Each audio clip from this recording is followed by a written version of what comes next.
Je me présente, donc je suis Laurent, je suis chef opérateur et réalisateur depuis une dizaine d'années. Et aujourd'hui, je suis là devant vous parce que j'ai rejoint Sigma en début d'année. Et donc je viens pour vous présenter la marque, l'entreprise. Donc Sigma est une société japonaise créée en 1961, basée à Tokyo. Là, vous pouvez voir une magnifique photo de l'usine. Donc l'usine est à Aizu, c'est au nord de Tokyo, donc toujours au Japon. Et c'est ici que sont fabriqués tous les produits Sigma, donc 100% made in Japan. J'ai fait un petit historique très rapide de la marque avec quelques dates clés. Donc en 1961, création de la marque Sigma. Septembre 1961, invention du premier téléconvertisseur au monde, téléconvertisseur photo. Janvier 1973, premier appareil photo réflexe. Janvier 79, premier zoom grand angle au monde, démarrant à 21 mm avec le 21-35. En 2002, Sigma sort le premier boîtier Foveon avec un capteur d'Ifoveon qui n'est pas une matrice de Bayer, mais où tous les pixels sont donc alignés entre les bleus, les verts et les rouges pour avoir plus de détails. Et en septembre 2016, Sigma, après une expérience de plusieurs dizaines d'années, se lance dans les optiques cinéma. S'ensuit plusieurs gammes d'objectifs, donc les High Speed Zoom Line, donc des zooms Super 35 ouvrant à T2, un zoom full frame, le 24-35, une série d'objectifs à focale fixe, les High Speed Prime Line, avec des focales allant du 14 au 135 mm, et une gamme classique avec une absence de traitement, un travail sur le coating, donc c'est le traitement de la surface des lentilles pour éviter les réflexions. Donc une absence sur certaines lentilles pour avoir un côté, un look vintage avec des flares, voilà. Mais aujourd'hui, je suis là pour vous présenter deux nouvelles gammes, toujours en cinéma, qui sont les Aizu Prime Line, donc qui reprennent le nom de la ville où est basée l'usine.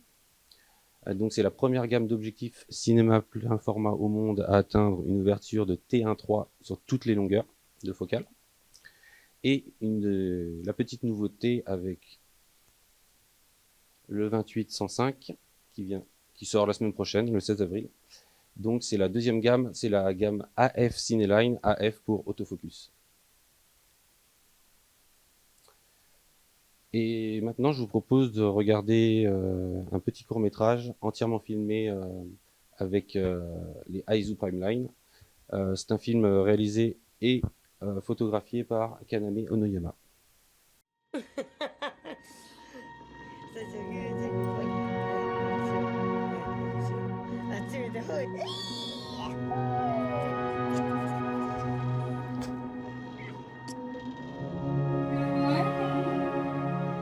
How you feeling? Give me that. Hello. Dale, vas a sacar gorda.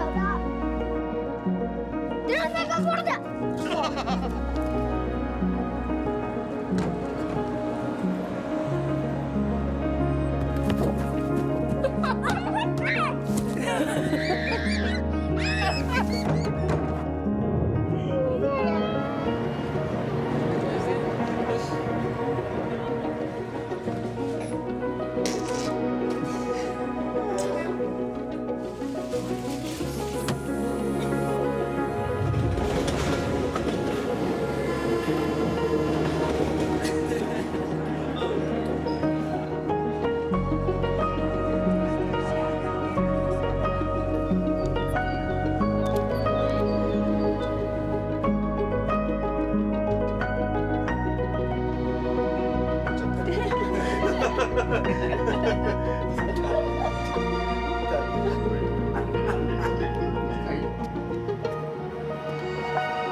this, but I don't want you to go. Like, that's it. Are you kidding me? I literally, like, before I get into... What do you mean? I love you, and I care about you, and because I'm not gonna let anyone...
Alors, la ISO Primeline, du coup, c'est, comme je vous le disais, la première gamme d'objectifs cinéma plein format au monde à atteindre une ouverture de T1.3 sur toutes les longueurs de focale. Actuellement, cette gamme elle comporte 8 objectifs que vous pouvez voir en bas, donc le 25, le 27, le 32, le 35 mm, le 40, le 50, le 65 et le 75 mm. La gamme comportera à l'avenir 12 objectifs, donc 4 en plus. Donc vous aurez côté courte focale en plus un 18 mm et un 21 mm. Et côté longue focale, donc après le 75, il y aura un 100 mm et un 125 mm, toujours à ouverture T 1.3. Les ISO Primeline, donc c'est un travail, c'est des formules optiques qui ont été spécialement conçues, qui ne sont pas héritées des formules optiques photo de la marque. Du coup, il y a eu un travail sur, bien entendu, l'équilibre des couleurs, des contrastes et des caractéristiques de flair entre les focales pour que chaque focale réagisse et soit harmonieuse avec les autres focales. Et il y a eu aussi un travail sur la douceur de l'image pour avoir un rendu un petit peu moins chirurgical qu'en photo. Voilà. Elle couvre un cercle d'image de 46,3 mm, donc ça couvre un petit peu plus grand que le plein format. Du coup, ce qui va permettre de couvrir des caméras telles que l'Arri Alexa LF en OpenGate ou du VistaVision. Et bien entendu, elle couvre le plein format et le Super 35.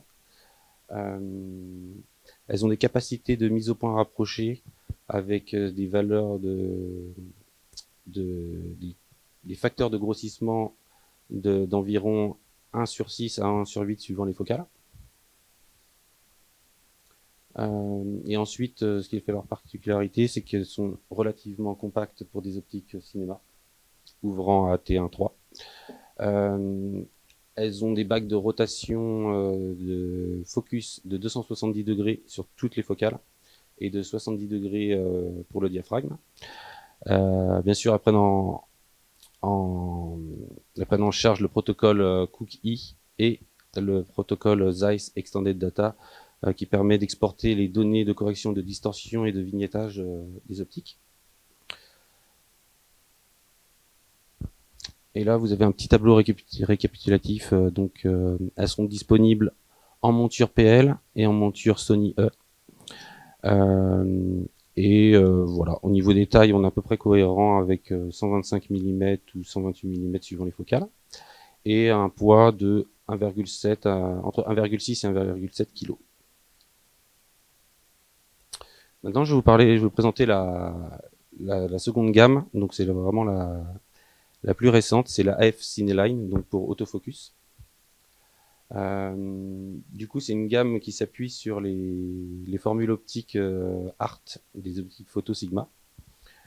La première optique à être sortie, c'est le 2845 T2, que vous pouvez voir à gauche. et sort donc, comme je vous l'expliquais, le 16 avril, le 2805 T3. Comme je vous expliquais, donc c'est un rendu et un bokeh cohérent avec les optiques photo, avec des flares très contrôlés et très peu de lumière incidente. Elles ont l'ensemble de la gamme des deux zooms a des bagues de mise au point avec une rotation de 200 degrés, des engrenages au pas 0,8 pour pouvoir mettre de l'accessoirisation de type follow focus. Et bien sûr la bague de diaphragme est décliquée pour être parfaitement fluide.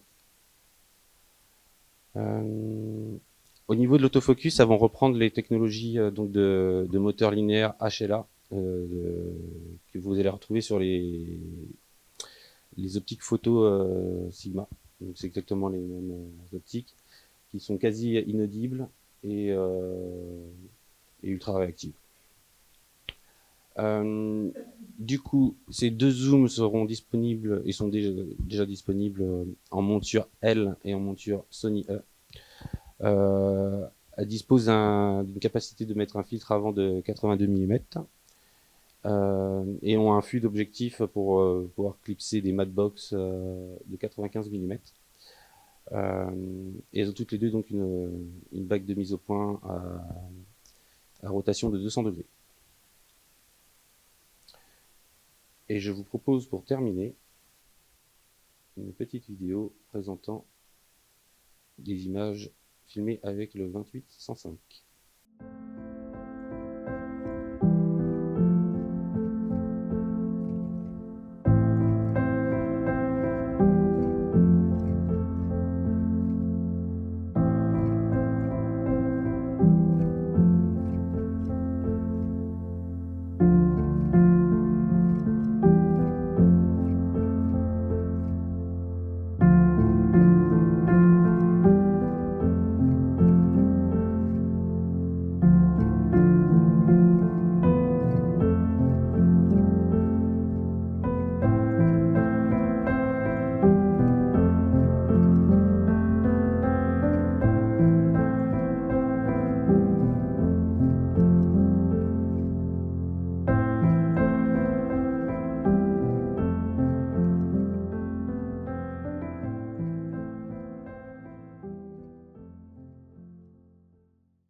Je vous remercie pour votre attention.